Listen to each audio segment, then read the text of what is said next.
मुहर्रम के सिलसिले से जुलूस निकाले जाते हैं पूरी दुनिया में। शिया समुदाय भी निकालते हैं और सुन्नी समुदाय भी निकालते हैं। और हमारे में से जो सुन्नी है उन्होंने न चाहते हुए भी अपने आप को बदनाम कर लिया है और ऑटोमेटिकली शिया समुदाय को इज्जतदार बना दिया है। ये होता है क्योंकि जब तुम्हें इल्म ही नहीं है। ये देखो जरा इस वीडियो को, ये मुहर्रम पे हो रहा है। भाई इसका लॉजिक बताओ मुझे, कोई भैया इसका लॉजिक बता दे। जो आदमी ये जो चारों तरफ आग लगी हुई है सजदा कर रहा है, किस पर? कीलों पर सजदा कर रहा है। ये जो कीलों पर सजदा कर रहा है, इस चूता आदमी से कोई पूछे कि भैया तुम मस्जिद में कब जाके लास्ट टाइम नमाज पढ़े थे? सुकून से जो हर गली मोहल्ले में जो आजकल तोड़ दी जा रही है, वहां ऐसे लोग नमाज पढ़ने कभी नहीं पहुंचते होंगे ईद बकरीद के अलावा। लेकिन यहां देखो, ये जो है नमाज कहां पढ़ रहा है? सजदा कर रहा है, ये कीलों पर। बताइए, ये तो मतलब हद ही हो गई। अगली वाली रील देख के मेरे पैरों के नीचे जमीन निकल गई भाई। जुलूस में, मुहर्रम के जुलूस में कॉकरोच जनता पार्टी की एंट्री हो गई भाई। कुछ बचा? अब इनसे पूछा जाए कि अभिजीत दीप के और ये जो कॉकरोच जनता पार्टी है, ये मुसलमानों को क्या दे रही है? मतलब तुम किस मकसद से, मतलब एक धार्मिक जुलूस तुम जो निकाल रहे हो उसको राजनीतिक जो कर रहे हो, मकसद क्या है भाई? और आप देखेंगे जितनी भी वीडियोस मैं आपको दिखा रहा हूं, मैं एक हिंदुओं से सवाल कर रहा हूं, हिंदू भाई इस बात को समझेंगे। और दुनिया ऐसे ही देखती है, दुनिया ऐसी देखती है। ये नजरिया है, इंसानियत इसे कहते हैं। अगर आपके घर में किसी की मौत हो या आपको किसी की, देखिए शहादत, बेशक ये प्रोपेगेंडा है कि शहादत तो भाई साहब खुशी है, ये तो ये जो मॉब लिंचिंग हो जाती है, मुसलमान तो उसको भी कहता है शहादत है भाई, मुसलमान होने की वजह से उसे कत्ल कर दिया गया। तो फिर रोते क्यों हो?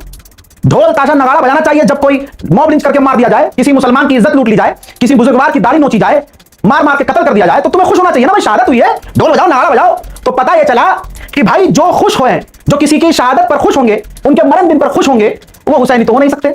और दूसरी तरफ जवाब इसी में है कि हुसैनी पर वही होगा जो मुहर्रम वाले, आशूर वाले दिन कम से कम ये ड्रामा तो नहीं करेगा। हंस रहे हैं, मेले में जा रहे हैं, खुशियां मना रहे हैं, और पूछ लो इनसे कि भैया मुहर्रम क्या होता है, तो इनको कुछ पता नहीं है। मेरी बातें बहुत बुरी लगेंगी।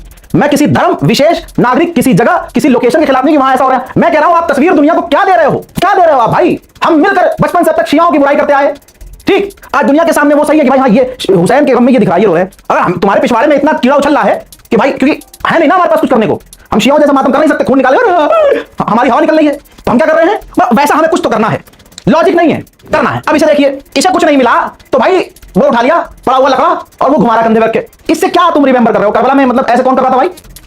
बाद में मुंह के बल गिरते गिरते बचा नहीं होगा, गिर गया होगा, वहां पर कट लग गया। बताइए यार, मतलब मजाक पूरी दुनिया में, जो पूरी दुनिया में कहीं नहीं हो। ये हमारे वाले अंधभक्त हैं भाई, क्लियर बता रहा हूं, और सरकार को भी कह रहा हूं कि ये हमारे वाले अंधभक्त हैं। बहुत लोगों को ये टेंशन हो रही होगी कि भाई ये देखो रजा भाई ने क्या बोल दिया। अबे पहले जाके अपने मौलवी से पता तो करो क्या ये है इस्लाम। चलो भाई तुम्हें बुरा लग रहा होगा क्योंकि शियों से हमें इतनी नफरत है, बचपन से नफरत करना हमें सिखाया गया है, तो हम हजम नहीं कर सकते। ऊपर से भाई साहब ईरान ने अपना जलवा दिखाया है तो हमें और चिढ़ हो गई है कुछ ऐसे लोग और चिढ़ हो गई है। अब मुझे जस्टिफाई करो, मुझे गलत गाली बको, कुछ भी बोलो, अब अपने दिल पे हाथ रखो, आंख बंद करो, दीन के बारे में सोचो, इस्लाम के बारे में सोचो, और मुझे बताओ ये कहां से सही है भाई? ताजिया पीछे है, पीछे ताजिया का जुलूस है, मुहर्रम का जुलूस है, और लौंडे चरस गांजा फूके हराम किए हरकतें कर रहे हुए लाल परी बज रहा है। अल्लाह अकबर, लाल परी, देखिए लाल परी बज रहा भाई। कुछ बजा?